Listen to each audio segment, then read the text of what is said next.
mantan guru dan kepala sekolah, bahkan sejak hanya lulusan SMP sudah jadi ASN dulu. Nah, cerita Pak. Oh, gimana? Assalamualaikum warahmatullahi wabarakatuh. Makan durian rame-rame rasanya seru. Saatnya kita makan empek-empek rasa ikan. Kemarin kita diskusi tentang guru. Kini saatnya perjuangkan tenaga pendidikan. Ngarangnya susah ternyata. Ngarangnya susah. Ini berarti orang Melayu ini ngarang terus ya. Di Provinsi Sumatera Selatan juga Forum Tendik yang juga menyatu ini dengan PGRI, baik dari pusat maupun Sumatera Selatan. Saya kira betul bahwa ini mewakili tidak hanya di Sumatera Selatan, tapi seluruh Indonesia. Saya ini Kang Dede memimpin ini di WA terus menerus ini. Yang tadi disebut Kang Dede mestinya nanti jadi rekomendasi katanya gitu. Jadi hasil laporan singkat, ya begitu kira-kira.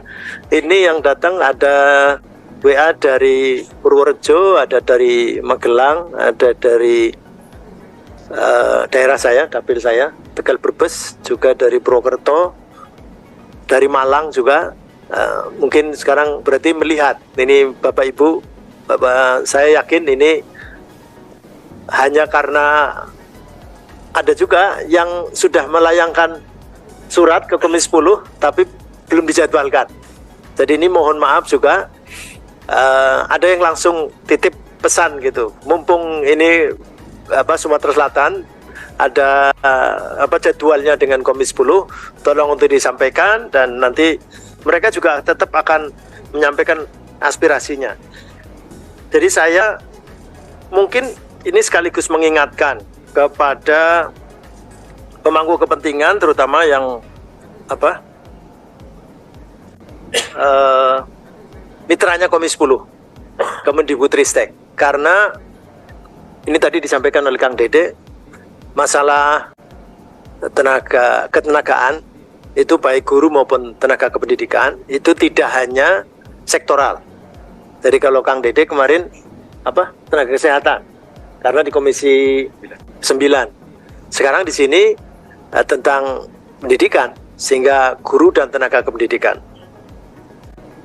Jadi mungkin saya mengingatkan juga, meskipun dirjennya sudah berganti, sekarang Prof. Nunu. Jadi sebelumnya kita sampai akhir jabatannya Pak Iwan Syahril itu 2021, karena banyak tuntutan dan tidak bisa diakomodasi oleh Kemendikbudristek, paling tidak Kemendikbudristek mendata. Jadi kemudian diiyakan. Dan akhirnya 2021 dijanjikan akan didata. Nah, beri waktu kami, nanti 2022 akan direkrut, begitu kira-kira.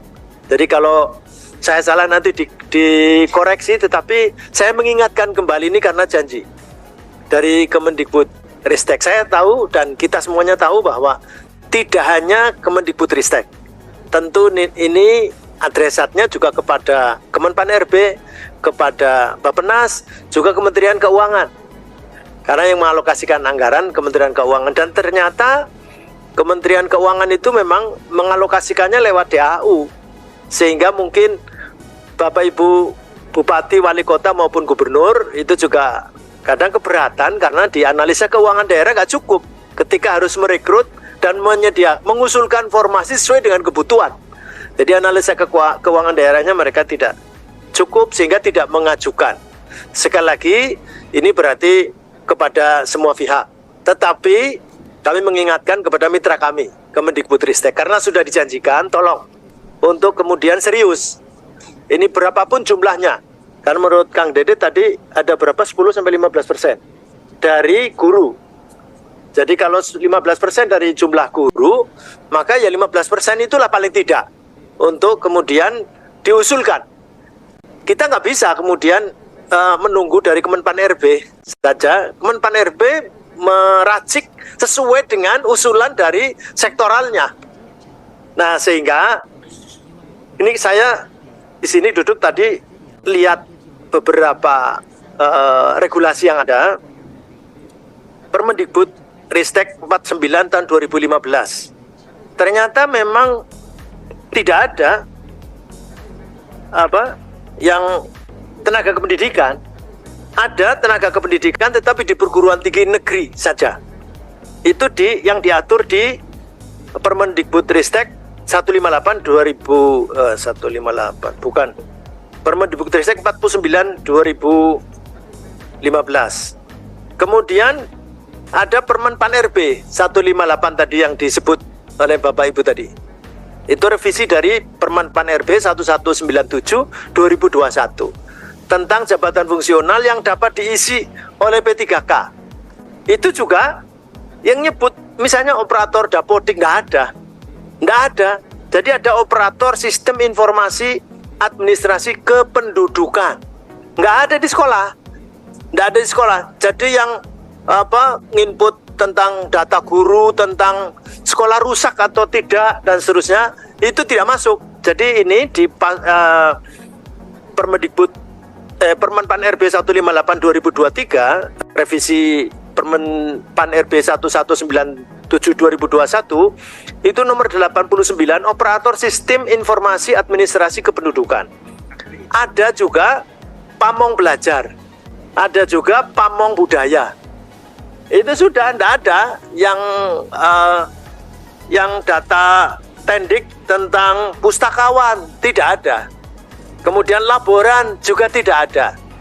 Apalagi tenaga administrasi atau operator. Menyebutnya operator karena ternyata operator itu ada di mana-mana. Dari SD, SMP maupun SMA.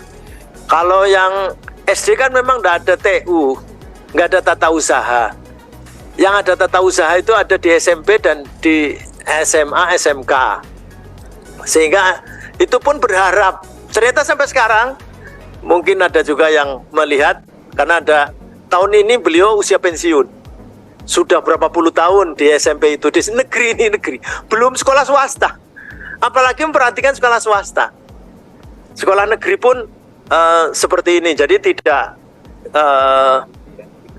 dibuka. Oleh karenanya janji ini saya ingatkan 2021 supaya didata yang akurat, supaya tidak terjadi seperti 2009, 2011 karena naik honorernya naik sampai 11 kali, 1100%.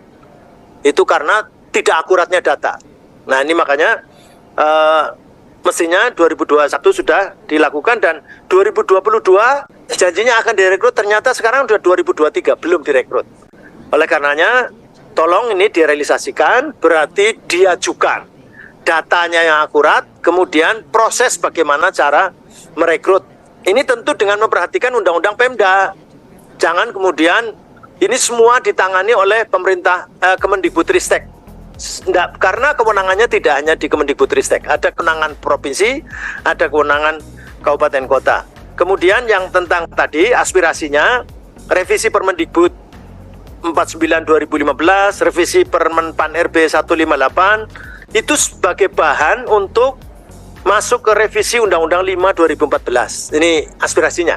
Ini karena masuk banyak, terus sebagai bahan buat kita untuk kalau sekarang sedang diproses revisi Undang-Undang 5 2014 di Komisi 2 umpamanya, berarti Permendikbud 49 2015, Permen Pan RB 158 juga supaya direvisi atau mengikuti undang-undang ini. Sebelum undang-undang ini terbit mestinya nomenklatur itu dimunculkan.